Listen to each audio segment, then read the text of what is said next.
Deus tem planos para cumprir em nossas vidas. Essa é a mensagem de toda a Bíblia e é isso mesmo que estamos estudando aqui no Encontro com a Palavra, escrito pelo pastor Dick Woodward e narrado pelo pastor Edson Bruno.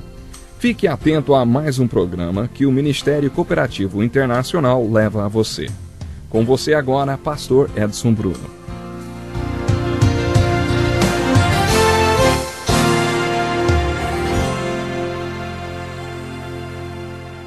Que alegria mais uma vez podermos estar chegando até você com o programa Encontro com a Palavra. Bem-vindo, bem-vindo a mais um estudo da inspirada e santa Palavra de Deus.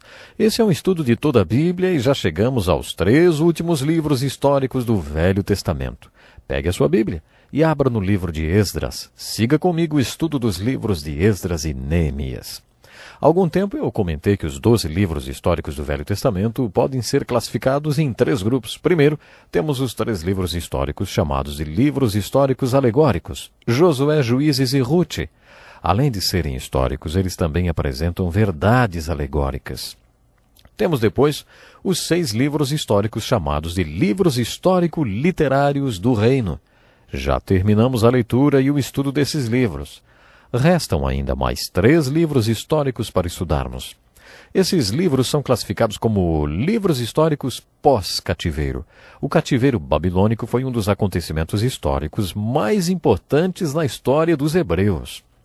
Quando chegarmos aos livros dos profetas, estaremos preparados para encaixá-los dentro do contexto descrito nos livros históricos, porque já os estudamos.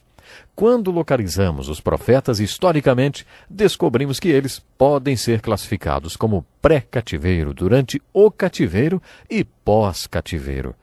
À medida que você se familiarizar com a história dos hebreus, perceberá que o cativeiro babilônico foi um marco. Os 3 livros históricos pós-cativeiro são Esdras, Neemias e Ester. Os livros Esdras e Neemias foram denominados a sinopse dos evangelhos do Velho Testamento, porque os conteúdos desses 2 livros, o mesmo fato histórico. É interessante, os 2 livros tratam do mesmo acontecimento na história dos hebreus, que é o retorno do cativeiro babilônico. Quando apresentamos uma visão geral da história dos hebreus, eu disse que há 7 fatos na história dos hebreus que deveríamos conhecer. Um desses fatos históricos importantes é o retorno do cativeiro babilônico. Quando o reino do norte foi levado cativo para a Síria, as 10 tribos do norte foram extintas e nunca mais ouviu-se falar delas. Mas o reino do sul retornou do cativeiro da Babilônia. O reino do sul, o reino de Judá, ficou cativo na Babilônia durante 70 anos. Então a Babilônia foi conquistada pela Pérsia, e assim que Ciro o Grande tornou-se imperador, lançou um decreto dizendo que todo o povo hebreu que estava cativo na Babilônia, atual Pérsia, estava livre para voltar e reconstruir o seu templo, sua cidade e sua nação. Muitas pessoas voltaram com as bênçãos de Ciro o Grande. Na verdade, Ciro ajudou financeiramente o povo nessa reconstrução. Quando falamos do retorno do cativeiro babilônico, temos que ter uma perspectiva histórica desse assunto. Ao iniciarmos a leitura dos livros de Esdras, Neemias e Ester, precisamos ter em mente que o retorno do cativeiro babilônico ocorreu em 3 partes. Houve 3 retornos diferentes do cativeiro babilônico. Não quero sobrecarregar você com datas. Não estamos fazendo um estudo acadêmico, e sim um estudo devocional da Bíblia. Sempre procure enfatizar a aplicação prática e devocional. Mas mesmo assim, precisamos estabelecer uma perspectiva histórica, para que vocês não venham se confundir. Primeiro, há um retorno do cativeiro babilônico logo que Ciro o Grande decretou a liberdade dos judeus. Esse retorno foi liderado pelo governador Zorobabel e pelo sumo sacerdote Jesua. Não é Josué, é Jesua. O primeiro retorno ocorreu por volta de 537 a.C. e tinha como propósito explícito a reconstrução do templo. Assim que começou a reconstrução do templo, surgiu um movimento de oposição e perseguição ao povo hebreu, e isso dispersou aqueles que estavam voltando. Eles pararam a reconstrução até que os profetas Ageu e Zacarias entraram em cena. Graças em grande parte à ministração desses 2 profetas, o trabalho foi finalizado em 516 a.C., 21 anos depois de ter sido começado. Procure entender a perspectiva histórica. 37 anos depois, Esther tornou-se rainha da Pérsia. Isso foi em 479 a.C. Em 458 a.C., Esdras liderou o segundo retorno do cativeiro babilônico. Deus organizou o primeiro retorno para a reconstrução do templo. Então Zorobabel e o sacerdote Jesua retornaram do cativeiro e em 21 anos o templo foi reconstruído. Mais tarde, Deus quis implementar um ministério dinâmico naquele tempo e por isso Esdras, que era um grande mestre das Escrituras, liderou o segundo retorno. Isso ocorreu 71 anos depois do primeiro retorno. Esse segundo retorno, sob a liderança de Esdras, ocorreu 58 anos depois que a reconstrução do templo foi concluída. Neemias liderou o terceiro retorno, 13 anos depois do segundo. Era o terceiro. O propósito desse terceiro retorno era reconstruir os muros ao redor da cidade de Jerusalém. O seu retorno ocorreu 92 anos após o primeiro retorno e 71 anos depois da restauração do templo ter sido concluída. Ageu e Zacarias estavam envolvidos na reconstrução do templo, mas o profeta que estava envolvido na reconstrução dos muros de Jerusalém junto com Neemias era Malaquias. Os livros de Esdras e Neemias deveriam ser estudados paralelamente, porque possuem muitas semelhanças. Veja quais. A primeira é que, assim como os livros e crônicas, o autor desses dois livros foi a mesma pessoa, Esdras. Os estudiosos dizem isso porque o estilo de linguagem do hebraico nos dois livros é muito semelhante.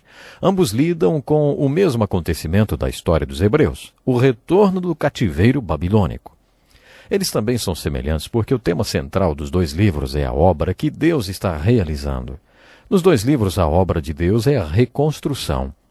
Nos livros de Esdras e Neemias, a ênfase está nos padrões e princípios do homem que executa a obra de Deus. Se você está pensando em se envolver no trabalho de Deus, você precisa ler os livros de Esdras e Neemias. Eles apresentam princípios que devem ser seguidos. Nos livros de Esdras e Neemias, esses princípios são aplicados na construção do templo e dos muros da cidade. Hoje, Deus está construindo sua igreja no mundo em que vivemos. Esses princípios devem ser aplicados quando a obra de Deus é executada através de homens. Não importa se Deus está construindo um templo, um grande ministério, muros ao redor de uma cidade ou uma igreja. Outra semelhança entre os livros de Esdras e Neemias é que ambos apresentam ótimos modelos de liderança. Hoje, assim como nos dias em que os juízes julgavam em Israel, a liderança está falida. Hoje o povo de Deus precisa de modelos de liderança presentes sempre. E esses modelos nós encontramos nos livros de Esdras e Neemias.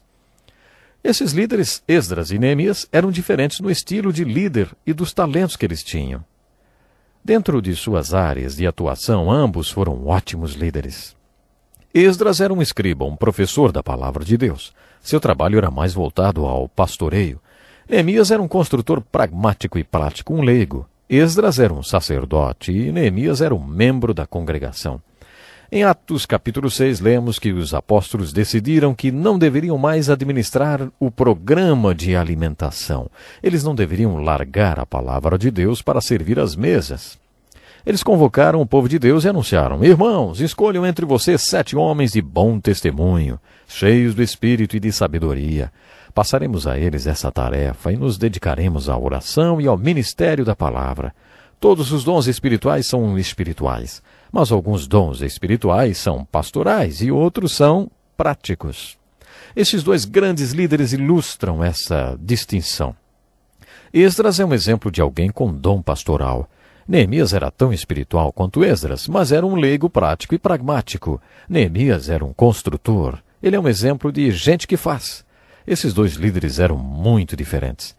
Mas, mesmo sendo tão diferentes, ambos são ótimas fontes de estudo de liderança. Continuando a destacar as semelhanças entre os livros de Esdras e Neemias, ambos relatam um grande avivamento e estruturaram seus livros também de maneira muito semelhante. Nos primeiros capítulos, temos o corpo básico dos livros, onde o trabalho de Deus é concluído.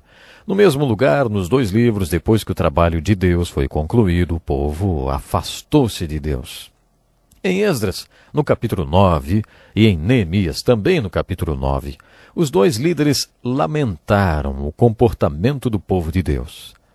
Suas orações de confissão e arrependimento provocaram um grande avivamento no meio do povo de Deus. Há ainda mais uma semelhança que eu gostaria de destacar. Os dois livros mostram um imperador pagão concedendo permissão, sendo solidário e oferecendo ajuda para que o trabalho de Deus pudesse ser feito através do povo de Deus. No primeiro livro histórico do Velho Testamento, Deus queria ser o rei dos filhos de Israel. Mas eles quiseram ter um rei humano, como as outras nações. Então Deus disse: se os seus reis me obedecerem, eu trabalharei através deles. Mas Deus não encontrou um rei que o obedecesse. Depois de ter sido rejeitado pelo povo como rei, na época em que os livros de Esdras e Neemias foram escritos, Deus está usando reis pagãos para governar sobre Israel. Ciro, o Grande, era um imperador pagão e Deus trabalhou através dele. Deus trabalhou através de reis pagãos nos dois livros. Os dois livros iniciam-se no distante país do Império Persa e ambos acabam em Jerusalém. Jerusalém é onde a história realmente acontece. Assim como os 4 livros do reino e os livros de crônicas, esses dois livros mostram os dois lados da nação. Esdras nos dá uma perspectiva espiritual e Neemias nos dá a perspectiva nacional. Apesar dos livros de crônicas terminarem em derrota e desesperança e os livros de reis que relatam o mesmo período histórico também terminarem em derrota, desesperança e cativeiro, tanto o livro de Esdras como o livro de Neemias terminam em otimismo e esperança. No final dos livros de Esdras e Neemias, tudo parecia muito bem para o povo de Deus. Há uma passagem muito bonita em Jeremias 18, em que Jeremias recebeu a seguinte ordem: vá à casa do oleiro, e ali você ouvirá minha mensagem. Então Jeremias foi até a casa do oleiro. Jeremias pregava sermões usando símbolos. Era assim que ele exercia o seu ministério de profeta, de pregador. Jeremias viu um oleiro fazendo um vaso. O vaso ficou defeituoso. O oleiro quebrou o vaso. Então começou a trabalhar a argila e fez dela um novo vaso. Jeremias saiu da casa do oleiro com um sermão muito importante.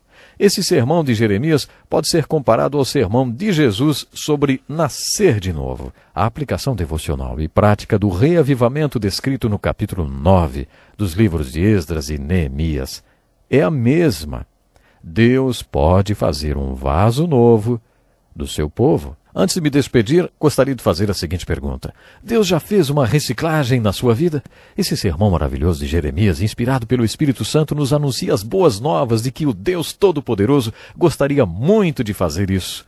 Em você e em mim, Deus, o oleiro, quebrou o vaso e trabalhou nele antes de transformá-lo em um vaso novo. Pena que o nosso tempo já se foi, mas no próximo programa vamos continuar a estudar essa palavra tão maravilhosa. Até lá, então.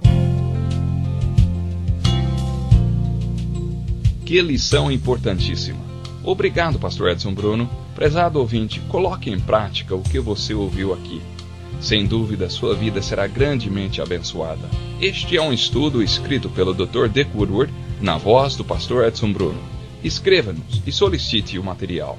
Nosso endereço é Encontro com a Palavra, Caixa Postal 2011, CEP 89201-970, Joinville, Santa Catarina.